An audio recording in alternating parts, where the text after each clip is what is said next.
Hi, I'm Benton Stokes. And I'm Elane O'Rourke. And this is Cocktail Theology.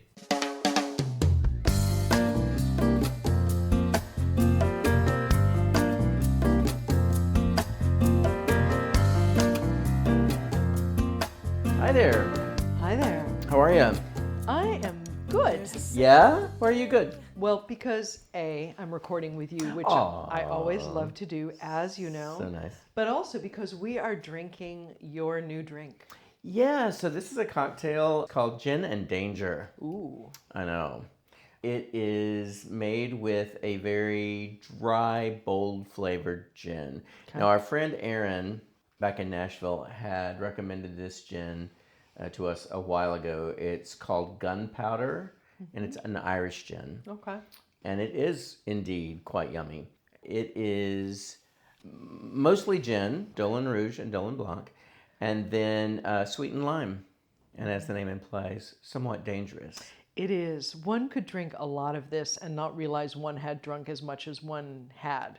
Exactly. I don't know this from experience, but I do know it from having tasted it and said, "Ooh, I should probably be careful." I should probably not drink That's as much it. of this as I want. That's it. So I'm in a good mood because I am drinking Gin and Danger and speaking with you about one of my very favorite topics. Oh, this is one that you get asked about a good bit. It is this kind of whole category of things. Right, this whole category of things.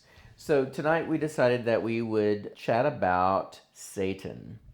As most of you probably know, Elane and I come from different backgrounds in terms of what we were raised with, ideas about a lot of things, Satan being one of those things.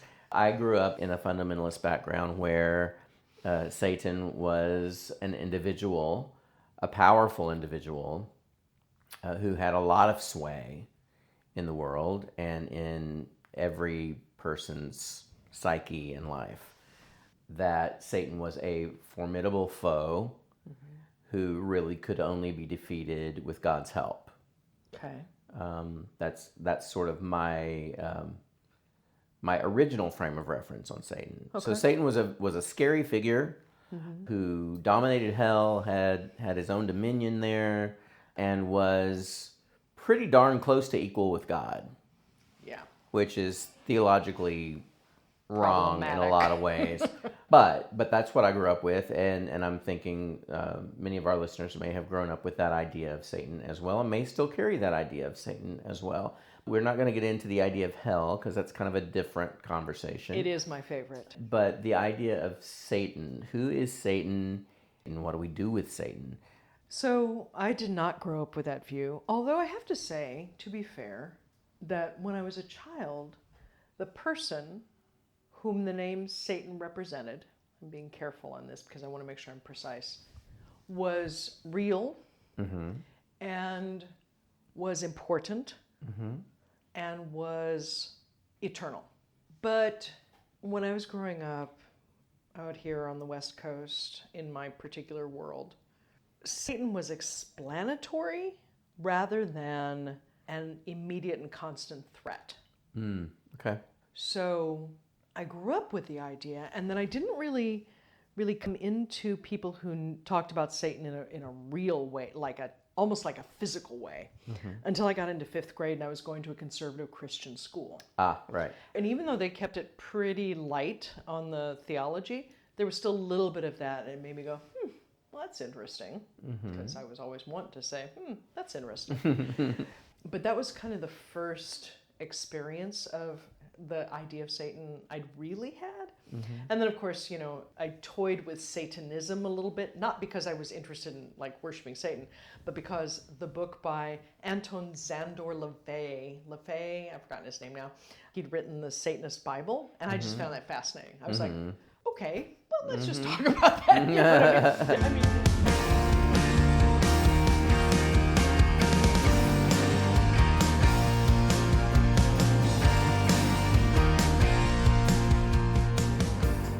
I really didn't have to think about it much until I started seeking out wisdom and thinking from the other end of the theological spectrum. Sure. So the people renovating Dallas Willard, Richard Foster, and even though Richard Foster is a Quaker, he came from the conservative end of the Quakers.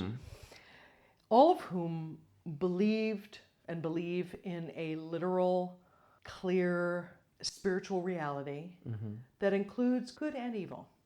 And that's when I kind of had to go, okay, so what do I actually think about this? Not as a child, but as a young adult. All the things having to do with Satan and demons and everything were explained away.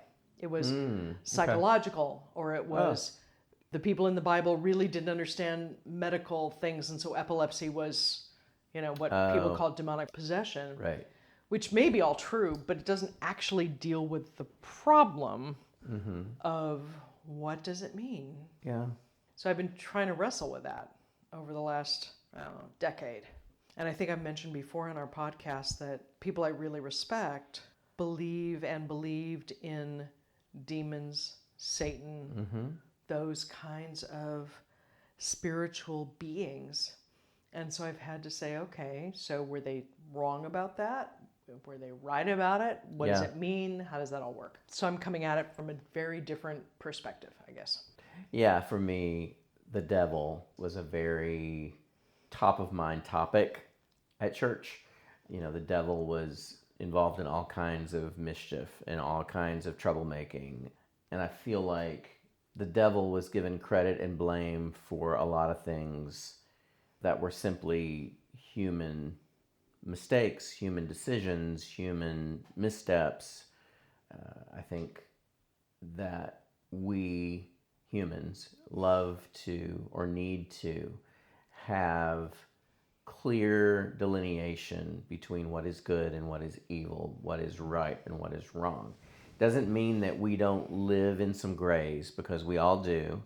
And a lot of what we in School for Seekers deal with is the grays. It's when people find themselves bobbing around in the grays and they don't know what to do with that because they want clear black and white. Right. But unfortunately, life isn't that clear and it isn't that cut and dried. I read an article from a very cynical. Oh yeah, a very cynical. I'm not sure if he was a psychologist, but it was in Psychology Today, and he was incredibly cynical about the idea of Satan being, this creature with horns and a pitchfork, right? Right. And was incredibly aghast at the idea that people in the 21st century would still believe that there's this impish creature that's just like snickering and wringing his hands and wreaking havoc in people's lives and in the world. His characterization was very simple and kind of insulting. Oh, it was very insulting. Yeah. Even as somebody who doesn't believe that, I found it insulting. Yeah, it was very insulting and condescending and elitist. But the four conclusions that he drew in his article made a lot of sense with me. He said that the reason why people in the 21st century, Christians or non-Christians, doesn't matter, would believe in the devil. One is socialization. So that is that people are taught to believe in the devil by their parents or other family members. So when you're raised with that, you own that, and it takes on a force that's difficult to critique. Sure. Second is group membership, which also makes sense. If you belong to a church that believes and espouses that idea, then for any number of reasons, you may come to accept that idea too, whether it's simply just because you want to be accepted as part of the group. Or, I mean, to be fair, it's also partly about what you spend time exposed to. Right. Affects how you see the world, regardless. It doesn't matter what Oh, it is. yeah, for sure. So if you're surrounded by people who believe that, the more you hear it, the more it becomes part of your world. And that's not necessarily bad, but that's how we learn. That's how we learn, yeah. The other two reasons were more interesting for me. The third reason that he gives is psychological comfort. So needing somewhere to put blame. So if your child dies of a terminal illness, who do you blame for that? There are things that are just painful in life, realities that are just incredibly painful and senseless, and they feel random. So sometimes it's helpful to have somebody to pin that on. Sure. To say this misery was caused by this or this person or this entity. Right. that it's not simply random, that it's not something that I had any hand in causing, that it's not something that God would have chosen, Yes. but that it happened. And Right. so we have to point to someone or something Right. for why it happened. Sure. And so we gain some sort of psychological ease from being able to blame and point the finger at Satan. Is that generally kind of because I didn't read the article, is it generally kind of a scapegoat notion that we just need? I think so. Okay. Yeah, I think Okay. it's just that it's easier for us to credit God with good things and blame Satan for bad things. Okay. Now, whatever your God and Satan are, Right. you may not tag them that way, but to know that there is a force of good and a force of evil, and that they are doing battle all the time, and sometimes the bad guy wins and sometimes the good guy wins, and when something bad happens, it's because the bad guy won, right? So it's pinning credit and blame Right. in places so that you can explain things. Okay. So that author saw the proposition of a evil entity roughly with God's power, I'm hearing, as being a way of making sense of the world. Making sense, right? Okay. Because we don't do well with Gray. gray. Yeah. Well, we do well with gray because that's part of what we teach in School for Seekers. That is a lot of what we teach. We do a lot of gray navigating. Right. But yeah, spiritually younger people, doesn't matter how old you are, spiritually younger people and emotionally younger people, and that often is tied to children, need rules. They need black and white. They need this is good, this is bad. And there's nothing wrong with that. It's a developmental stage, right? Well, it is, but the reality of that is that some people don't ever outgrow that stage. Sure. And in the upbringing that I come from, there are people who are fully mature adults who believe that and espouse that and teach that and pass that on to their kids and grandkids. Right. So that's why part of that notion continues to perpetuate and exist, is simply because we need to be able to explain the bad things that happen. So I need to lift up right now that in our course, the 6 steps in one wall of the spiritual journey, that we talk about how that stage, and this is Kohlberg, right? That stage of black and white, good and bad, is a normal early development stage. That's part of the way human beings learn to grow. And that when we get stuck there, and I do believe it's stuck, we have to distort the world into fitting into those two categories. Yeah, right. right. So, I mean, we've talked before about the challenge of the politics of the day, that it really is. And on both sides, it's evil versus good. And we're struggling for the soul of democracy or the soul of America or the soul of whatever it is.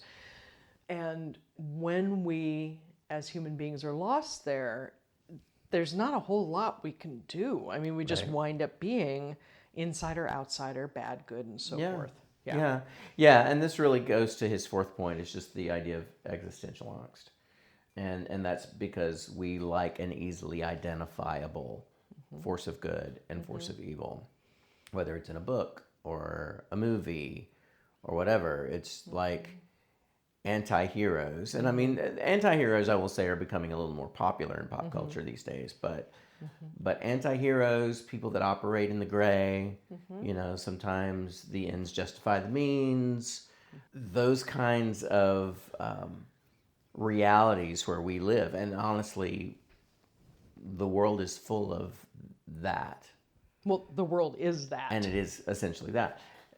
We have to learn to be comfortable in that, or we have to assign good and evil.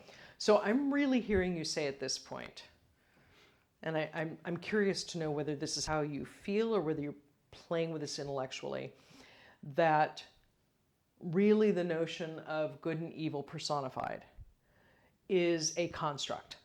That's what I'm hearing you say right now. And am I interpreting you correctly? I think that good and evil exist, but I don't think that everything good comes from God and everything evil comes from Satan. I think that we are beings who are capable of and empowered to make choices in our lives. Now, things happen outside of our control. And there are things that we struggle to explain. You know, the parent that has a kid that's terminally ill, for instance. One of the things that I have come to understand, at least intellectually, is that there are natural laws in place. When God created the universe, God put certain natural laws into place, and it's rare for God to intervene and break one of God's own natural laws. Very rare. So when someone gets sick, or when gravity overtakes someone and they fall into a chasm, or right, or when, you know, a house burns and someone's asleep inside and they die, that is simply because a natural law is in place, and that's what happens. That is a natural consequence of what happens. When you step off the edge of a building, the natural consequence is you fall. Sure. It is rare that God would stick out God's hand and catch someone who stepped off the side of a building. Oh God, there's so much to play with on this. Okay, go ahead. You know, but the fact is there are laws in place that God created. It doesn't mean that God is aloof or uninvolved or just watching from a far distance. Right. I do believe that God grieves with us when things happen. Yes. As a consequence of our choices, or as a consequence of a natural law, or as a consequence of anything that happens. And yes, random awfulness happens. Okay. But to say that God did that or Satan did that, I think is not the right way to approach that. I don't think that's helpful. Okay. Because you can spend the rest of your life angry at God, or angry at Satan, or just angry. Sure. Because you believe there's somebody that needs to be blamed for what happened, whatever this horrible thing is that happened. And I'm not minimizing the horrible thing. No. What we like to do, or what maybe is easier for us to do, is to simplify these very complex and complicated things that happen in our lives that cause us grief, and say, this is God's fault, or this is Satan's fault, or this is to credit God, or this is to, you know?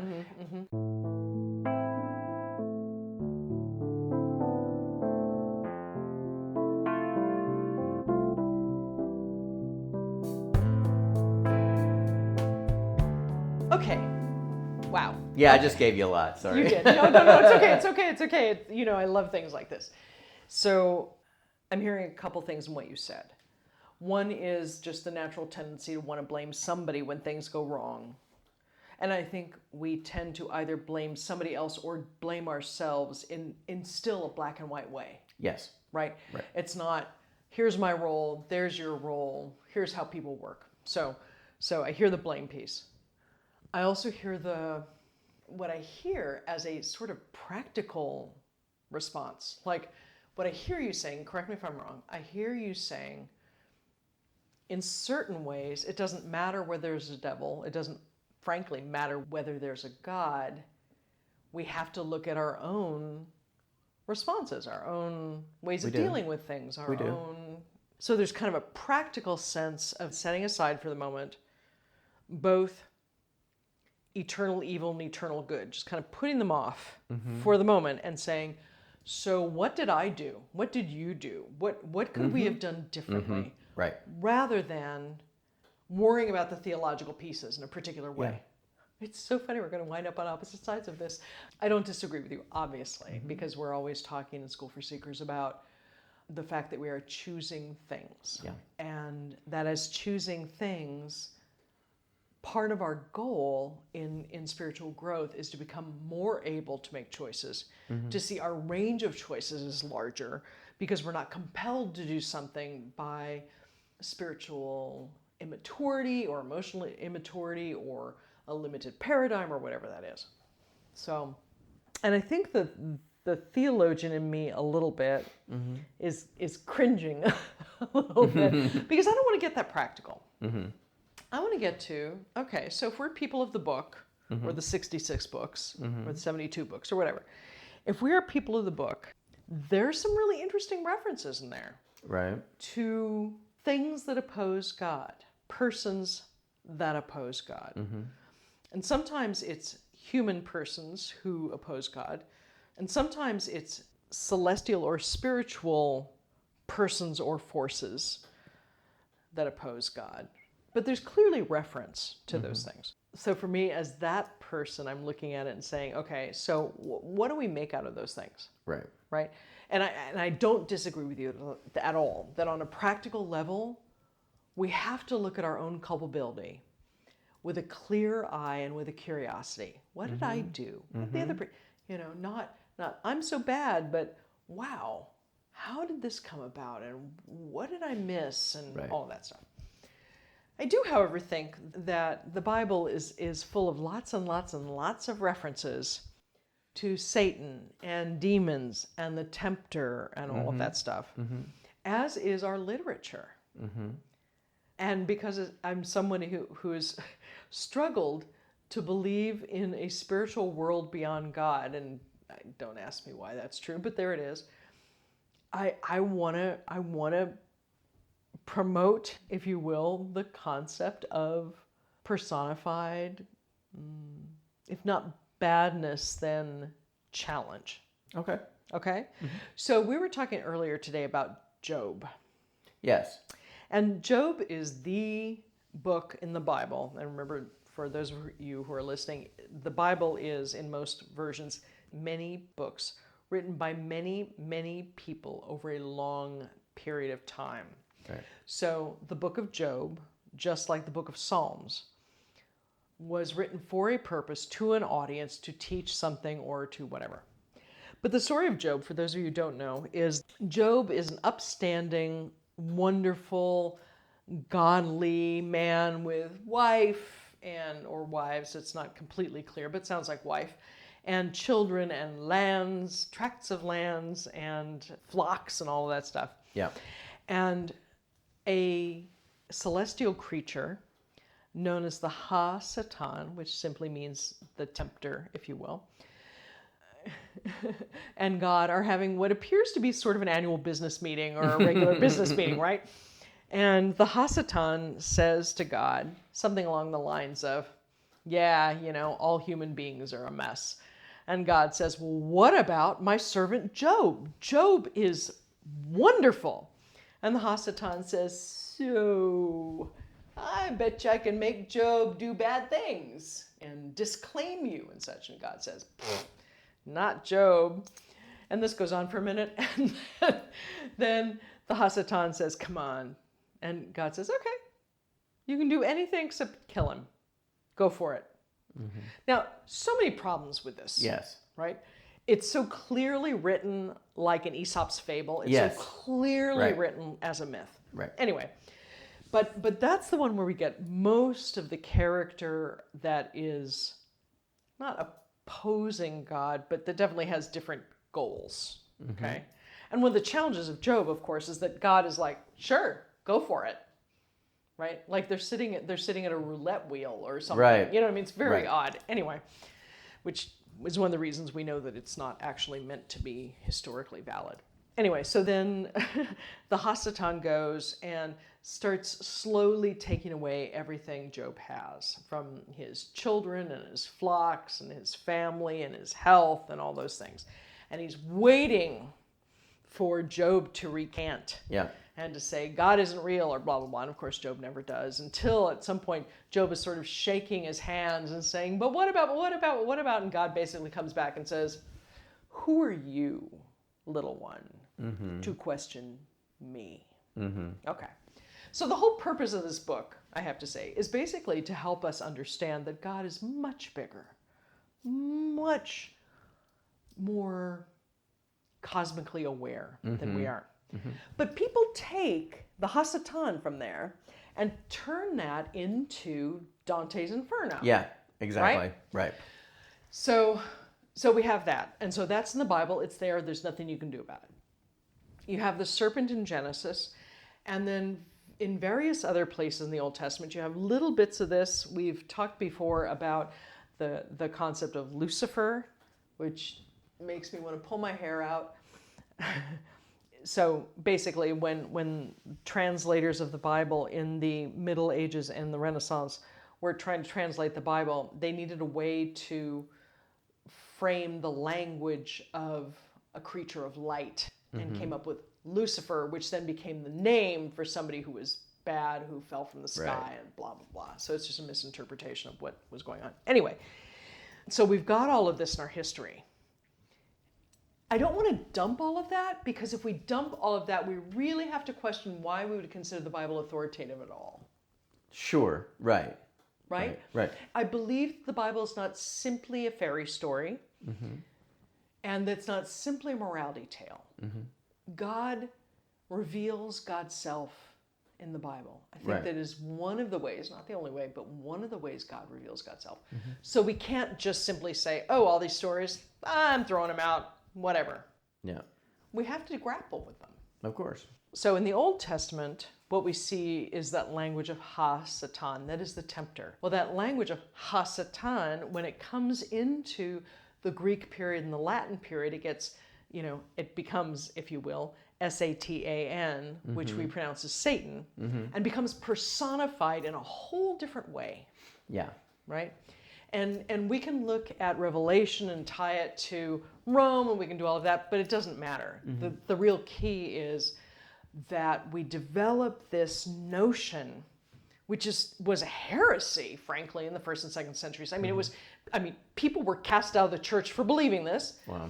That we get this picture that Satan is a character roughly equivalent to God, and they're just duking it out over eternity. Yeah. Right? Right. And so that's what you get in all of those books by, what are those guys' names? The Left Behind series. Oh, yeah, those guys, right. Sorry, I just remembered Anton Zandor LaVey's name. Anyway, it's not weird that I remember them at the same time. But you get all of these stories where it's really this spiritual warfare in the sense of God is constantly fighting with this character. And the problem with this is you've now made this character the same size as God. Exactly. Which if you're going to do that, you need to dump everything else. You need to dump Jesus. You need to dump Christ. You need to dump all of it. Because of what's really going on is that God is essentially a demigod fighting against another demigod. Our whole notion of God is gone. Right.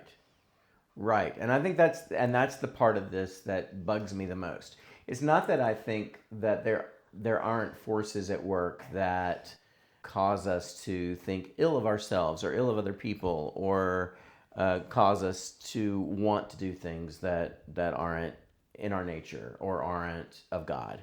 Maybe they are in our nature, but they're not of God. Right. And when we're trying to pursue God, or we're trying to follow Jesus in the way of Jesus, then it's like these things become Paul would call a stumbling block, but things that would trip us up. Right.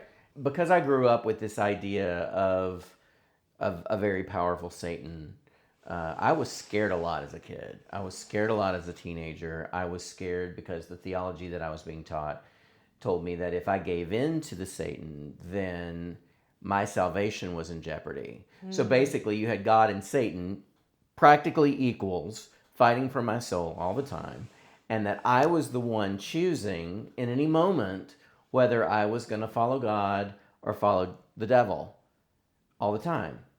And so I was scared to death. Right. And then just forget about the idea of the afterlife, because what happens if I die and I haven't repented for something that I did that I didn't even know that I did, and I'm going to hell? So the idea of the Satan was large and looming for me for a long time. And so getting over the idea that there was a very powerful devil that could just as easily woo me and take my soul as God himself was something that I had to really, really work my way through. So for me, at this point, I would prefer to believe that the evil that exists in the world, and there is evil in the world, much of it, maybe most of it, is our own doing. It's our own choices. It's our own selfishness, greed, etc. Some percentage of it comes from somewhere else. I don't want to give Satan that much credit. Personally, I don't want a powerful Satan loose in my world. It keeps me from living a life that feels victorious, that feels overcoming. Right. I can think all the time, God's got this and I'm good and it's all fine. But the way that we feel and the way that we perceive moments and days can be so dark. And if we feel like we're powerless to do something about it, that's a dark place to be. It is. And we can pray all day long and it doesn't lift that dark feeling that we have. Right. If we really deep down believe that there is this incredibly powerful devil Right. that can do this. Right. All that said, I don't want to give the devil or Satan so much credit that God becomes less powerful somehow. Right. That doesn't serve me. It doesn't serve my view of myself or the world. And of course, we say that the only rule is never believe anything bad about God. Exactly. Right. And if we've got a God who could... No, in fact, the problem is with this whole idea is that God can't really get rid of... I mean, this is where the theology gets really nutty. God can't get rid of the devil until Jesus, who emanates from God, triumphs over him somehow. I mean, the theology gets nuts at that point. Right.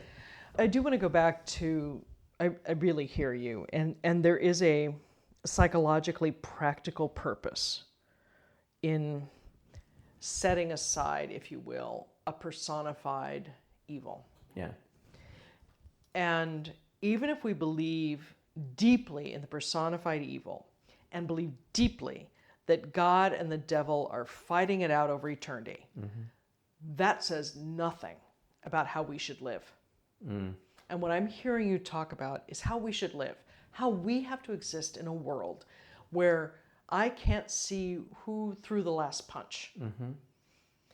I can't see whether, now God has, delivered an upper left cross to, I can't see that, right? So I still have to live through my life. So I think there's a really practical point in this.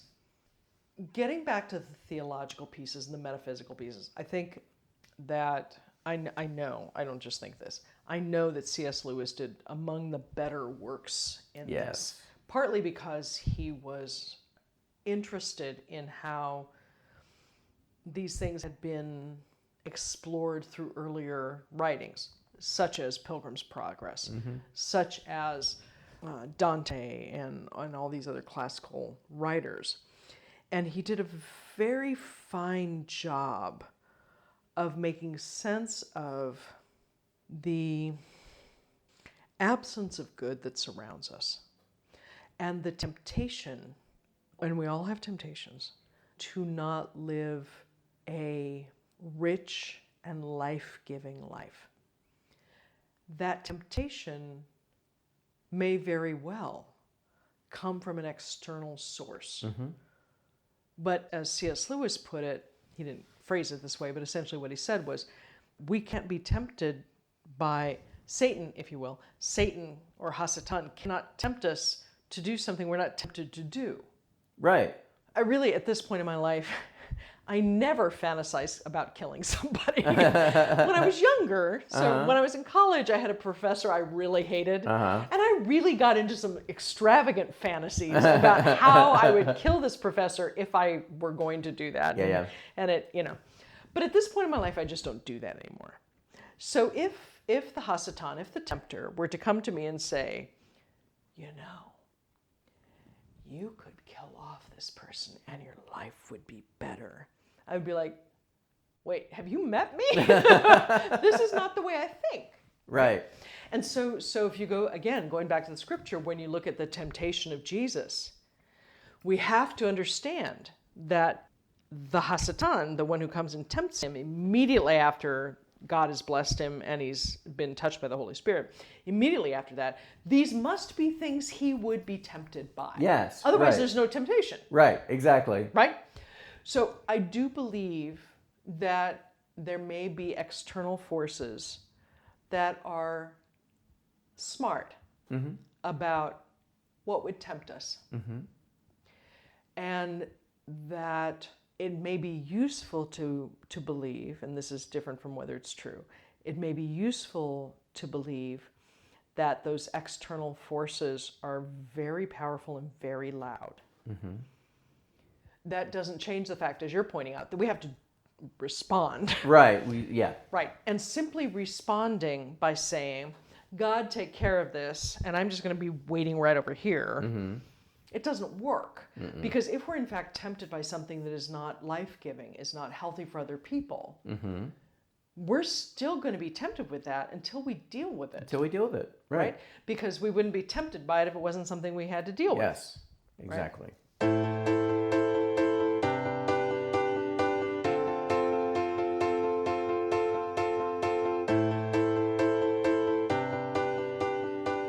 I think that's where, again, on a practical sense, recognizing and believing in non-physical influences that are not for our good is useful.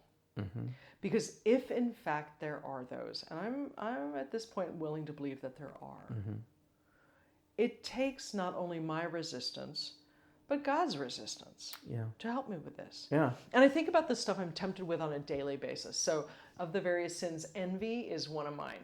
So I have to deal with envy. And it's not about like, oh, I want that car, or that piano, whatever. It's about, why is that person getting credit for something I've been doing for 20 years, right? That kind of envy. I'm willing to believe that that is my own besetting sin, right? Like that's the one that's going to keep getting me. And I'm willing to believe that something external to me, and not the person who's got the power, but something external to me tickles me into feeling that way, in addition to my own psychology. Right. So for me, at this point today, the combination is I need to pray for help dealing with that external piece, and for myself in dealing with my own internal, why the heck do I envy this? Why do I feel less than? Right. Because I'm not getting some particular kind of acclaim, right? Which is straight out of Matthew, right? You know, the priests who pray loudly and continually so they get recognized. I mean, it's the same desire. The Hasatan of the Bible and the Satan of the New Testament are tempters. And I think I mentioned to you before when we were first starting to talk about this, that the language for demon in the New Testament simply means foreign gods. That's all it means. Right. It means foreign gods. And so when Paul is talking about demons, or anybody else is talking about demons, what they're talking about is foreign gods, not Yahweh. Yeah. Which then leads to the idea that they considered that Yahweh was still sort of fighting for supremacy. Yeah. Which is just a whole other interesting piece. There is no doubt in my mind that there is a unity of eternal goodness, creativity, amusement, joy, that there is one fount of that. And it may express itself as a Trinity, it may express itself in all kinds of ways. And I'm coming to believe in something more personified than my liberal colleagues would have for evil. And that's useful. It helps me understand the world that is much bigger than my little world. Sure. But it does come down to what you said, which is, even if this is going on, I have the opportunity and the responsibility to choose. Yeah. And if I am too easily tempted to do things that are not life-giving, I need to deal not particularly with the tempter, but with my ability to be tempted. Yes, exactly. Right? So it wasn't that the tempter got defeated in that story. It was that Jesus had the ability to withstand the temptation. Now, does that mean that he didn't say to himself, wow, if I turned these stones into bread, I could feed the entire world? No, it means he probably grappled with that and then went, okay, sure, I could do that, but that's not the point. Right. So we have to come to understand that if we believe in an eternal or close to eternal, life-sapping or life-destroying force,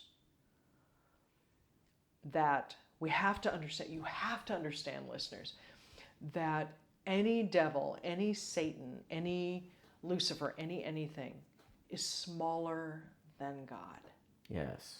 And the most it can do is whisper to your own negative inclinations and say, no, this is okay. Really, you deserve this. Really, that other person isn't good. Really, all those things. And get us to lean into our lack of trust in God, our lack of trust in ourselves, our lack of trust in the goodness of the world. That's when we fail. Not because we're being tempted by someone outside ourselves, but because we have not trained ourselves to have the stamina to say, look, I feel that way, but I know that's not true. Mm-hmm.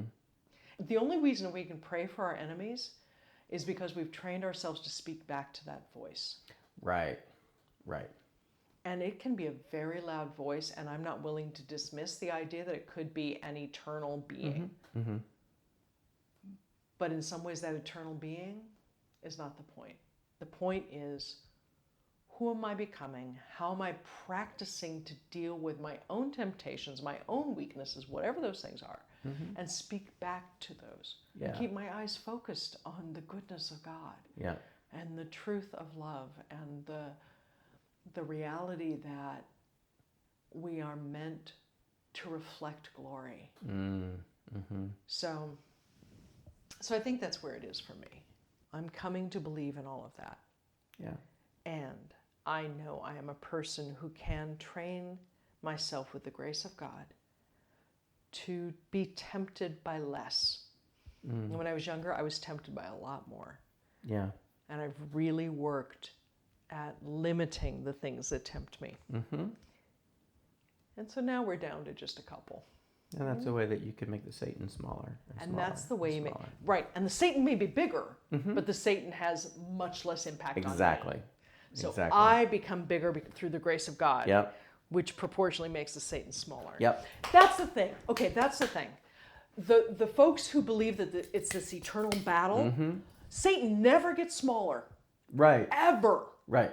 Because they remain tiny and helpless. Yes.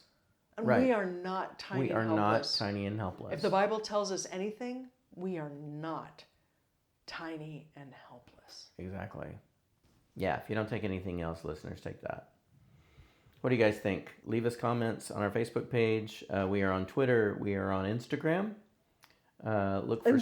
And frankly, I'm sorry, I need to interrupt. We are much better on Instagram since you took over the Instagram account. So we actually have pretty things on Instagram that mean things follow now. us. Yeah, follow us. You can follow Cocktail Theology. You can also follow School for the number 4 Seekers on Instagram. That's all for now. We appreciate you listening. Tell your friends. We'll have another episode up in a month or so. Hey, and seriously, thank you so much. And if you can reach out to somebody and help them through a time where they feel beset and hurt, or if you are facing that yourself, please reach out, whether it's to us or to somebody else. We will pay attention. We will respond. But you are not alone in this world. You are not facing the evil of this world by yourself. No. You're truly not. And sometimes God works through the person next door. That's right.